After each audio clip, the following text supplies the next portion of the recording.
Welcome all of you.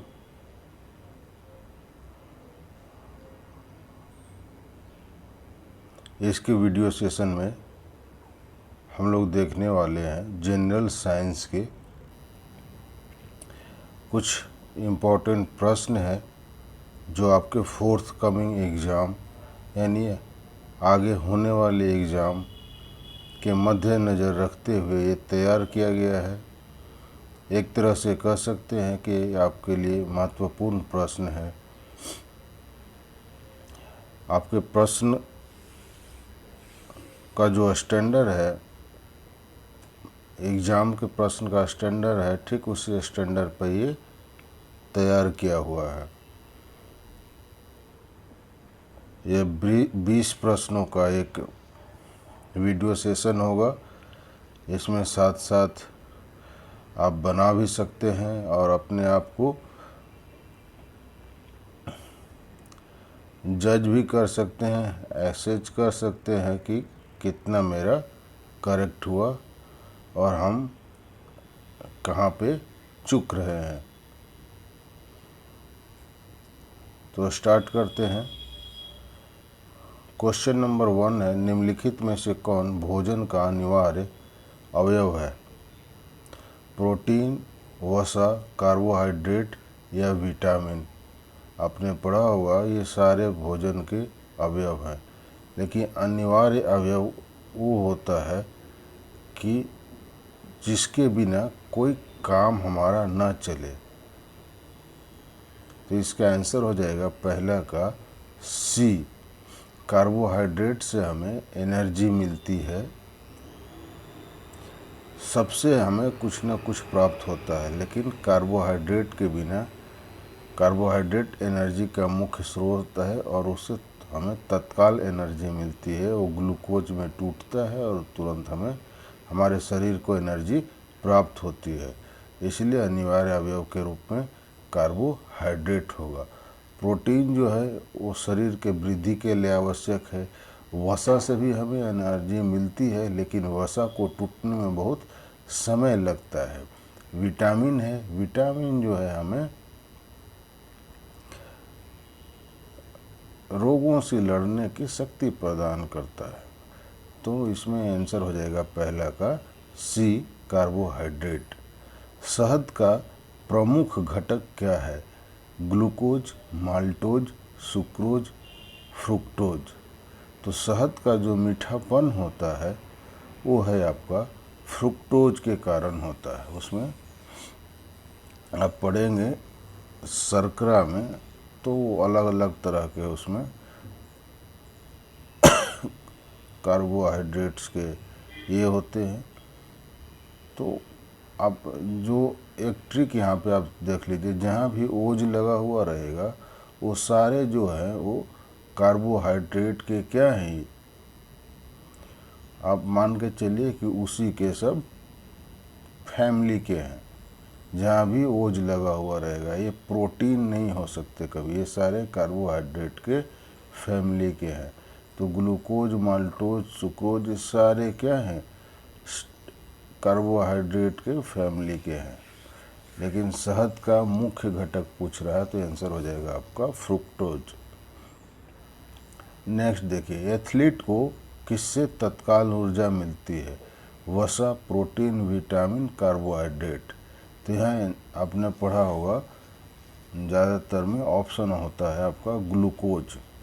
तो चूँकि यहाँ ग्लूकोज नहीं है तो आंसर हो जाएगा आपका कार्बोहाइड्रेट, क्योंकि जैसे कार्बोहाइड्रेट मानव शरीर में जाता है वो फैक्ट टूटना और प्रारंभ होता है और वो ग्लूकोज में बदल जाता है। तो ग्लूकोज में बदलते ही वो ऊर्जा देना शुरू हो जाता है। इसीलिए जो प्लेयर्स होते हैं उनको आपने टीवी स्क्रीन पे देखा होगा या लाइव भी देखा होगा, प्लेग्राउंड में खेलते हुए वो ग्लूकोज की बोतल रखते हैं लिक्विड, और उसको जब उन्हें एनर्जी की ज़रूरत होती है तो वो पीते हैं। या फिर उनको आपने केला खाते हुए देखा होगा, बनाना, जिससे उन्हें तत्काल एनर्जी मिलती है। यानी मेन सोर्स ऑफ ग्लूकोज का इस्तेमाल करते हैं। नंबर 4, लंबे समय तक कठिन शारीरिक कार्य के पश्चात मांसपेशियों में थकान अनुभव होने का कारण क्या है? ऑक्सीजन की आपूर्ति में कमी होना, पेशी तंतु की थोड़ी बहुत टूट फूट, ग्लूकोज का अवक्षय, लैक्टिक एसिड का संचय। यहाँ पे ध्यान देने वाली बात है कि ये सारे ऑप्शन आपको कंफ्यूज कर सकते हैं कि जब भी कोई व्यक्ति लंबे समय तक कार्य करेगा तो ऑक्सीजन, अब जैसे दौड़ते हैं तो आपकी सांस बढ़ जाती है, ऑक्सीजन ज़्यादा लेते हैं, तो आपको ये भी लग सकता है कि 4 का ये हो सकता है। पेशी तंतु की थोड़ी बहुत टूट फूट, ये भी लग सकता है। ग्लूकोज कंज्यूम हो रहा है तो ग्लूकोज का तो अवक्षय हो ही रहा है। लेकिन इसमें इस तरह के जैसे ही प्रश्न आपको लगे कि जैसे सबसे ज़्यादा सब लग रहे हैं, तो यहाँ पे हमें क्या करना होता है कि सबसे उपयुक्त ऑप्शन, मतलब मैक्सिमम सेटिस्फाइड ऑप्शन जो होता है वो आंसर होता है। तो यहाँ पे जो आंसर है आपका ऑप्शन डी, लैक्टिक एसिड का संचय होना। लैक्टिक एसिड के संचय के वजह से मांसपेशियों में थकान का अनुभव होता है। यहाँ पे कीवर्ड है शारीरिक कार्य के बाद जब काम कर लेते हैं तब आप लेटने जाते हैं, रात में सोने लगते हैं, उसमें क्या होता है, मांसपेशियों में थकान का अनुभव होने लगता है। तो यहाँ पे कीवर्ड है मांसपेशियों में थकान का अनुभव होना। तो उस समय क्या होता है, थोड़ा सा सोचिए, खा पी करके जब आप लेटने जाते हैं, सोने जाते हैं, तब आपके पैर में दर्द होती है। तो यहाँ पे तो खा लिया तो ग्लूकोज मिल गया, आराम से लेटे हुए हैं, ऑक्सीजन भी मिल रही है। पेशी तंतु की थोड़ी बहुत टूट फूट तो भी रिपेयर होना शुरू हो जाएगा, क्योंकि आप आराम करने के लिए आप सोने जा रहे हैं। जो डी ऑप्शन है वही लैक्टिक एसिड का संचय, जो लैक्टिक एसिड जो जम गया है जिसके वजह से आपको मांसपेशियों में थकान होना शुरू हो जाती है। तो यहाँ आंसर हो जाएगा 4 का डी। नंबर 5 देखिए, एंजाइम मूल रूप से क्या है? कार्बोहाइड्रेट, प्रोटीन, वसा और विटामिन। तो एंजाइम जो है मूल रूप से प्रोटीन है। सीधा सा क्वेश्चन है।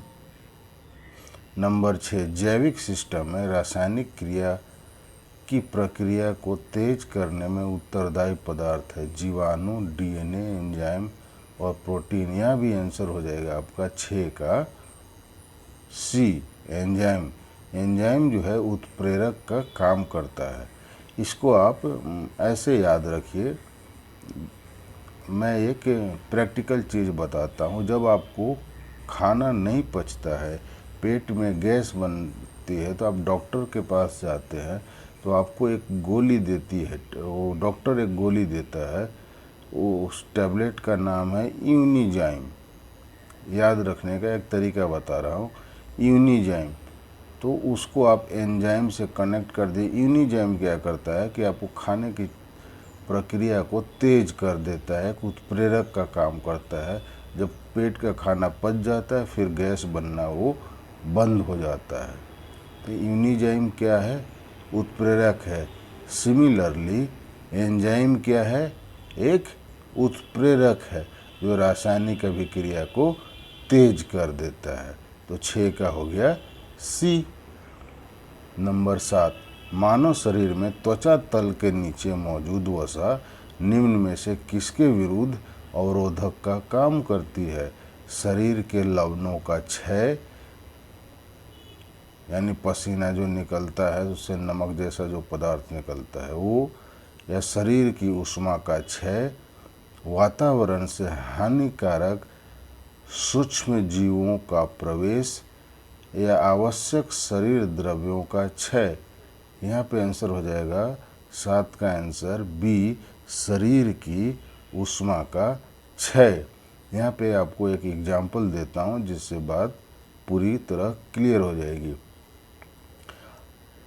आपने पढ़ा होगा कि एक पोलर बियर यानी कि ध्रुवीय भालू होता है सफ़ेद रंग का, जो बर्फीले क्षेत्रों में पाया जाता है। वो क्या करता है, 6 महीना तक खाता है, 6 महीना सोता है, जागता है, 6 महीना सोता है। तो जब वो जागता है तो वो इतना खाता है कि खा कर वो मोटा हो जाता है। मोटा हो करके वो अपने शरीर में बहुत सारे फैट को इकट्ठा कर लेता है। जब वह निष्क्रिय होकर के, जब अति शीत अवस्था शुरू होती है तो वो बर्फ़ के अंदर वो सोया हुआ रहता है। उस दौरान उसकी चर्बी जो है, उसके बॉडी की जो ऊष्मा है उसको क्षय होने से बचाती है, और वहाँ पे वो फैट जो है वो डबल कार्य करती है। एक तो उस शरीर के ऊष्मा को क्षय होने से बचाती है, और दूसरा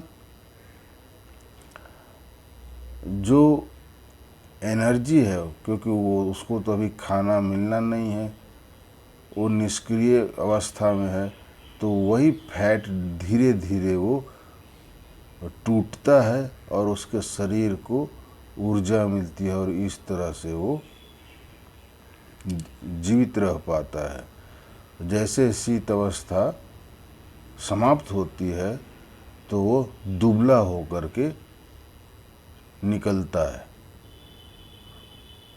तो ये पोलर बियर के एग्जाम्पल से आप इस चीज़ को याद रख सकते हैं। तो 7 का आंसर हो गया बी 8।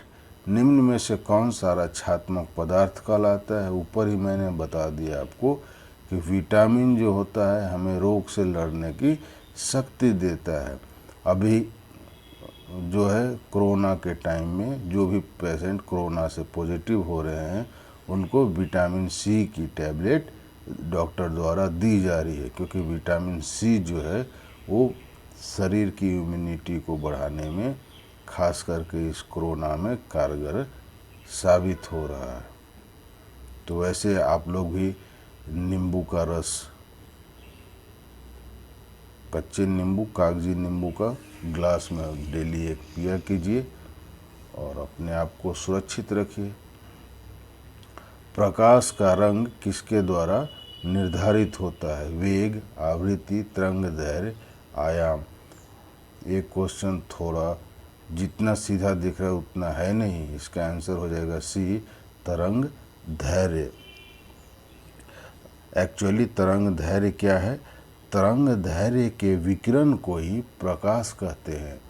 तरंग दैर्घ्य के विकिरण को ही प्रकाश कहते हैं। अब इसी पे डिपेंड करता है किसका, जिसका तरंग दैर्घ्य कम होता है उसका जो है बिखराव, उस प्रकाश का, उस रंग के प्रकाश का बिखराव कम होता है, और जिसका तरंग दैर्घ्य, अब जैसे सिग्नल लाइट में लाल, पीला और हरा का इस्तेमाल क्यों किया जाता है? ध्यान में आ रही बात? ठीक है, तो आगे बढ़ते। निम्न में से किनकी भित्तियों पर रक्त द्वारा डाले गए दबाव को रक्त दाब कहते हैं? हृदय, सीरा, धमनी, कोशिका। यानी कि जो ब्लड वेसल्स हैं, उस ब्लड वेसल्स का क्या नाम है जिस पे जो ब्लड प्रेशर डालता है उसको ब्लड प्रेशर कहते हैं। अलग अलग ब्लड वेसल्स का नाम है ना, तो वो है आपका क्या? हृदय का, सीरा, धमनी, कोशिका। कोशिका तो ऐसे नहीं होगा, ऑड मैन आउट है ये। तो नंबर 10 का आंसर है आपका सी, धमनी, जिसे इंग्लिश में बोलते हैं आर्टरी। धमनी याद रखिएगा, ये बीबीआई, धमनी। और हृदय रोगियों को इससे बचाव के लिए क्या दिए जाते हैं? पोटेशियम की गोली दी जाती है। मिल्क ऑफ मैग्नीशिया क्या होता है? मिल्क ऑफ मैग्नीशिया का इस्तेमाल किया जाता है जो लोग गैस्ट्रिक से ग्रसित होते हैं पेट की गैस की बीमारी से, तो पेट जो है वो अम्लीय हो जाता है। तो उस पेट को क्षारीय करने के लिए मिल्क ऑफ मैग्नीशिया दिया जाता है, जिससे उनका पेट क्लियर हो सके। तो मिल्क ऑफ मैग्नीशिया क्या होता है यही पूछ रहा है आपसे, यानी इसका रासायनिक नाम पूछ रहा है। ये क्या है? मैग्नीशियम हाइड्रोक्साइड है, मैग्नीशियम कार्बोनेट है, सोडियम बाइकार्बोनेट है, कैल्शियम हाइड्रोक्साइड है। तो मिल्क ऑफ मैग्नीशिया है तो सीधा से देखिए कि मैग्नीशियम तो होगा ही, तो सी और डी नहीं होगा, और बचा ए और बी। तो मिल्क ऑफ मैग्नीशिया जो होता है वो लिक्विड पदार्थ है। तो जहाँ भी लिक्विड पदार्थ है वहाँ पे आप देखिएगा कार्बोनेट नहीं होगा। तो ये हो गया हाइड्रो, वो hydro means water, magnesium hydroxide.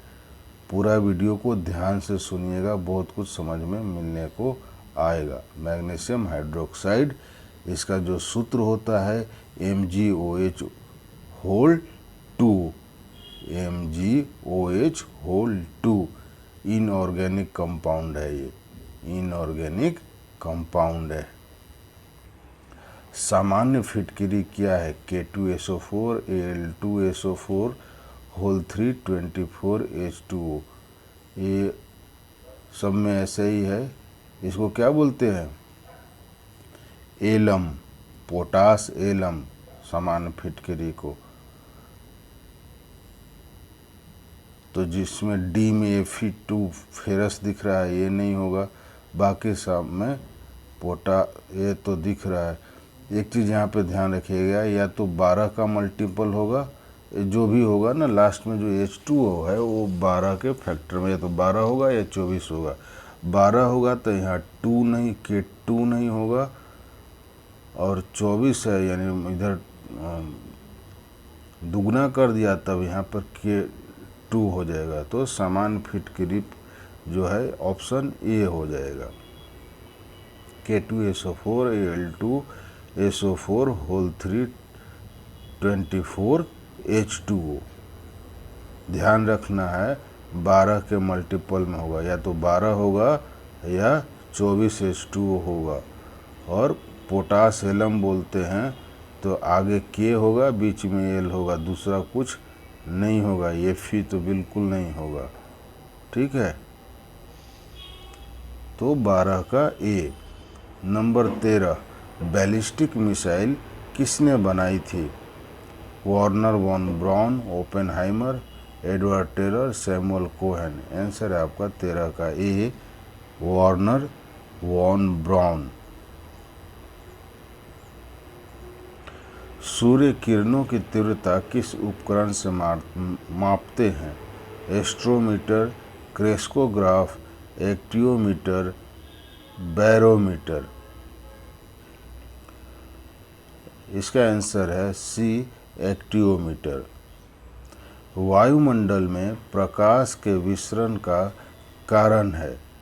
प्रकाश का जो विसरण होता है वायुमंडल में किसके वजह से होता है? धूलकण, कार्बन डाइऑक्साइड, जलवाष्प या नाइट्रोजन। इसका आंसर हो जाएगा ए, धूलकण। गर्म जल 90 डिग्री सेल्सियस से 80 डिग्री सेल्सियस तक ठंडा होने में 10 मिनट का समय लेता है। तो 10 डिग्री सेल्सियस से 70 डिग्री सेल्सियस तक ठंडा होने में कितना समय लेगा? 10 मिनट का, 10 मिनट से कम का, 10 मिनट से अधिक का, निश्चित नहीं। तो इसका आंसर हो जाएगा बी, 10 मिनट से कम का। अब क्यों होगा उसको सुनिए। गर्म जल जो है 90 डिग्री से 80 डिग्री होने में 10 मिनट का समय ले रहा है। तो जब जल 90 डिग्री पर होगा यानी ज़्यादा टेम्परेचर पे होगा तो उसके अंदर का जो लैटेंट हीट, गुप्त ऊष्मा होगी वो भी ज़्यादा होगी। जब 80 डिग्री पे आ गया तो गुप्त ऊष्मा कम हो गई। तो इस पीरियड में ठंडा होने में 10 मिनट का समय लग रहा है। तब 80 से 70 होने में नेचुरली 10 मिनट से कम का समय लगेगा, क्योंकि अंदर की गुप्त ऊष्मा कम हो चुकी है और जल जो है 80 डिग्री पे आ चुका है। बात समझ में आ रही है? तो 16 का बी। यहाँ पर भी 10 मिनट टिक मत कीजिए, फंस जाएंगे। निम्नलिखित में से किसमें गतिज ऊर्जा नहीं है? बहता हुआ पानी, चली हुई गोली, चलता हथौड़ा, खींचा हुआ धनुष। पूछ रहा है किसमें गतिज ऊर्जा नहीं है? नहीं है तो खींचा हुआ धनुष में। खींचा हुआ धनुष एक विशेष स्थिति में है तो उसमें स्थितिज ऊर्जा है, लेकिन बाकी जो है वो मोशन अवस्था में है तो उसमें काइनेटिक एनर्जी है गति की अवस्था में। जैसे बहता हुआ पानी, चली हुई गोली, चलता हथौड़ा, ये सारे में मोशन है, इसलिए इनमें काइनेटिक एनर्जी है। लेकिन खींचा हुआ धनुष में स्थितिज ऊर्जा है, क्योंकि वो एक विशेष स्थिति में है। भू स्थिर उपग्रह वीवीआई जियो स्टेशनरी सैटेलाइट का आवर्तकाल कितना होता है? 12 घंटे, 24 घंटे, 36 घंटे या 48 घंटे? इसका आंसर होगा 24 घंटे। वो पृथ्वी का जो एक दिन का समय होता है उतना ही उसका भी होता है आवर्तकाल। उस ऑर्बिट में वैसे ही फिक्स किया जाता है ताकि आवर्तकाल दोनों का सेम हो। नहीं तो जो हम टेलीविज़न देखते हैं, जो आपका डीटीएच छत पे लगा हुआ रहता है और वो हमेशा जो एक ही पोजीशन में होता है, अगर दोनों का आवर्तकाल, अगर इसका आवर्तकाल जियो स्टेशनरी सैटेलाइट का सेम नहीं होगा तो आपका जो डीटीएच है उसे बार बार उसको घुमाना पड़ेगा। वो हमेशा एक पोजीशन में रखने पर वो सिग्नल नहीं पकड़ेगा। इसीलिए वो पृथ्वी के जो टाइम है उससे उसको मैच करके इस्टेब्लिश किया जाता है। Got it? तो 18 का आंसर हो जाएगा बी, 24 घंटे। 19 द्रव की बूंद द्वारा सिकुड़ने तथा न्यूनतम आयतन ग्रहण करने की प्रवृत्ति किस गुण के कारण होती है? श्यानता, पृष्ठ तनाव, घनत्व, वायुमंडलीय दाब। आसान सा प्रश्न है, इसका आंसर हो जाएगा बी, पृष्ठ तनाव। नंबर 20 किसी मनुष्य के शरीर का सामान्य तापक्रम कितना होता है? 98 degree Fahrenheit, 98 degree Celsius, 38 degree Fahrenheit,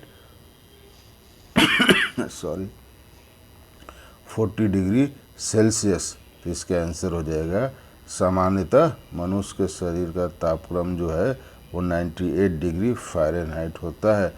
98 degree Fahrenheit याद करने के लिए याद रखिएगा F4 फीवर, 98 डिग्री फीवर, ऐसा इस नाम का कोई एक रेडियो चैनल भी आता है ना। और इसके साथ आपको एक फार्मूला याद रखना है कन्वर्ट करने का, F-32/9 equal to C/5 equal to R/5। यहाँ से एक बड़ा ही पॉपुलर प्रश्न पूछा जाता है आपसे कि किस तापक्रम पर फ़ारेनहाइट और सेल्सियस दोनों बराबर होते हैं। तो यहाँ पे हम क्या करेंगे, F-32/9 इक्वल टू C/5 का इस्तेमाल करेंगे, लेकिन फार्मूला पूरा याद रखेंगे। F-32/9 बराबर C/5 बराबर R/4। F क्या है? फ़ारेनहाइट, C सेल्सियस, R क्या है? रोमर। इस तरह से निकाल लेंगे तो उसका आंसर आ जाएगा आपका -40 डिग्री।